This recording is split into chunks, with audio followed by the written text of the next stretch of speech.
Welcome back to EB&J, and today's, of course, different. And I wanted to talk about scandal involving college basketball.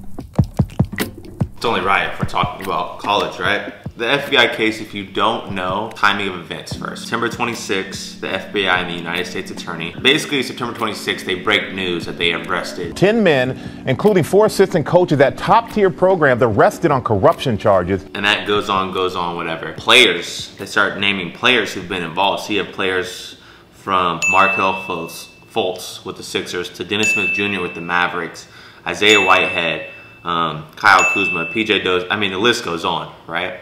And what was happening? Wiretaps, undercover agents, and informants, all leading to allegations of dirty recruiting tactics and the biggest scandal to rock the amateur sports arena in recent history. In the NCAA, you're not allowed to have benefits, right? Because you're student athletes, you're a student before. This is how they keep it like an amateur sport. What is an improper benefit? The NCAA defines an extra benefit as any special arrangement by an institution, employee, or a representative of the institution's athletic interests booster to provide a student athlete or a student athlete's relative or friend a benefit that is not generally available to other BYU students or whatever school they go to and their relatives and or friends, or is not expressly authorized by the NCAA legislation. Therefore, then it lists some that you should be aware of. Shapiro says he showered players with gifts and benefits.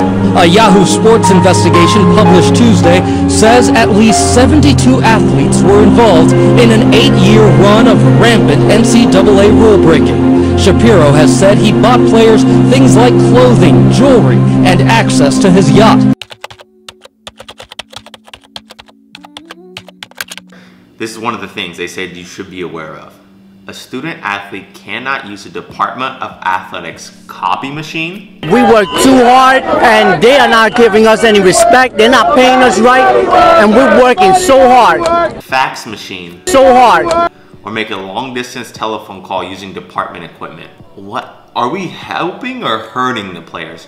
Like, the only reason he would be using the copy machine is to copy something for school. And at the end of the day, are we student athletes or athlete students? Like, come on now. There's plenty of things that I don't agree with the NCAA, but that's one that's like, come on, it's like a no-brainer. Another one, it is not permissible to allow a student athlete to use a telephone or credit card for personal reasons without charge or to reduce costs. Okay, credit card, I understand. You can't be using other people's money. But a telephone, like, I'll give you an example. Let's say we're somewhere and one of the people who work for the school, I need to ride back to my car. Not allowed. Too hard. What, how is that? Like, what? I don't get that. Like, how is that even breaking the rules? That's what the NCAA considers improper benefit. Things like clothing, jewelry, and access to his yacht. Who was involved? Sportswear giant Adidas is also caught up in the scandal. The global head of sports marketing for basketball for the company, James Gatto, accused of bribing families of high school recruits to get them to commit to colleges where Adidas was a sponsor. Gatto is seen here in an interview with Draft Express talking about molding the next generation of NBA players. Well, for us, it's building relationships with the younger generation and also to show them what it takes to get to this level. They would do that behind the scenes, right? But what's so annoying about the whole situation is that I don't care the players were getting paid. I don't care about that. But the NCAA thinks that if they're gonna keep holding people back, there's not gonna be a black market. Like, when people are trying to buy guns and they can't get guns, they'll just go buy it on the black market. You're basically creating a business model, but you're not paying your employees. Too hard. If you go to work and you don't get paid, but they give you gift cards, are you gonna keep going to work? Too hard. Exactly, that makes no sense. Like, so now you have things like the JBA. Never lost. You have the G League, people going straight to the G League. You have the guy who was gonna be an intern at New Balance for $1 million. Like, you have these things that the NCAA is going down. Like, they're gonna have to change or they're going down. Some other key players that have been announced now, you got Zion Williamson, the phenom from Duke, and then you have Naz from North Carolina. And let's get to my thoughts now. Well, besides my thoughts, one thing that I still can't understand about this is, why is the FBI involved?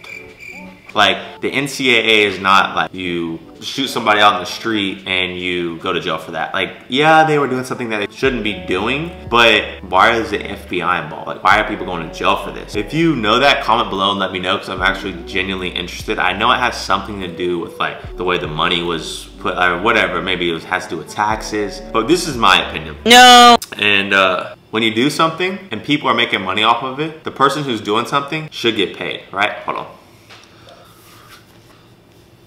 This is my jersey for my team now, I pull a lot. The employees should get paid. Like, this is modern day slavery. I mean, I can talk about this, being a former NCAA athlete, I mean, you get tons of benefits. Yes, you get scholarships. Yes, you get to create relationships. Yes, you get to play with your teammates and create a brotherhood. But at the end of the day, I mean, you talk about guys like Perry Ellis. He's one of the all-time leading scorers at Kansas, but is he in the NBA? Like, where is he at? What is he doing? At the end of the day, this institution, the NCAA, is trying to help the players, trying to make them better student athletes.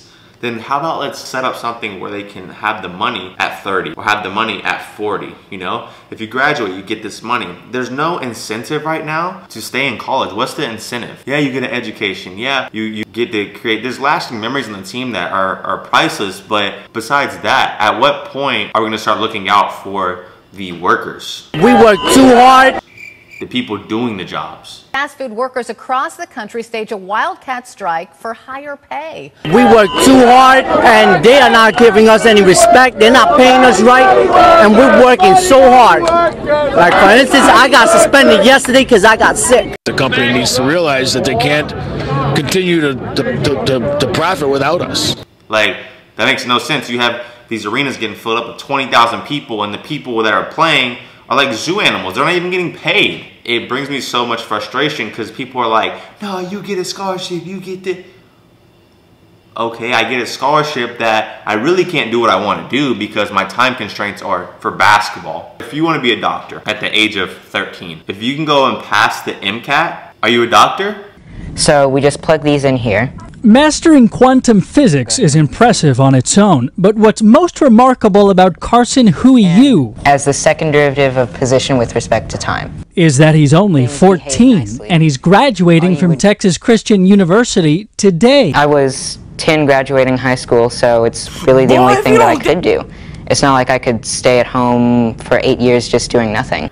Exactly. So how come if these players want to be in the NBA, if these players want to leave early or whatnot, how come it's such a big deal? Maybe they're ready, maybe they're not, right? I mean, there's arguments on both sides, but the guy that committed to Syracuse and he wants to go to the G League and then a year to the NBA. Why not? Why is he gonna go give Syracuse all this money? I mean, let's talk about Zion Williamson. I mean, the guy, social media following. He should be a millionaire already just off what he brought to his social media platform. So now he goes to Duke and he brings all that to their social media platform, and we know he'll get drafted in the NBA, yada yada. Okay, but let's say his career doesn't pan out how he wants it to pan out. Adam Morrison. Then what? You know what I mean? Like, so my ultimate end goal for the NCAA is, are we making the best student athletes? If we want them to be students, let them choose what they want to do. Let them receive money for what they're doing. If they want to run a camp, then let them run a camp. They're doing the work. I mean, it got to a point where if I want to run a camp back home and throw my name on the poster, I can't do it. I'm doing all the work. It's frustrating. Like, it's annoying for, especially, I mean, I wasn't even a top player in the country, but I mean, you think about players like DeAndre Ayton getting plastered over everywhere.